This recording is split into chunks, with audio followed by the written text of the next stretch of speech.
Condolences usually are, I'm so sorry that your mother has died, your grandmother has died, whoever it is.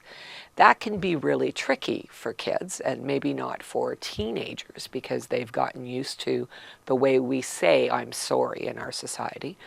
But for some of the kids we work with who are 5 years old and 6 years old and 7 years old, who are brothers and sisters of children who are dying, they know the word I'm sorry to mean I've done something bad, I've done something wrong, and now I say sorry to kind of make up for that. So when they suddenly have tons of people, and a lot of them adults, coming to them and saying, I'm sorry, it can be very confusing for a young child. They wonder, why are you sorry? Did you do something to make my brother die? Is this your fault?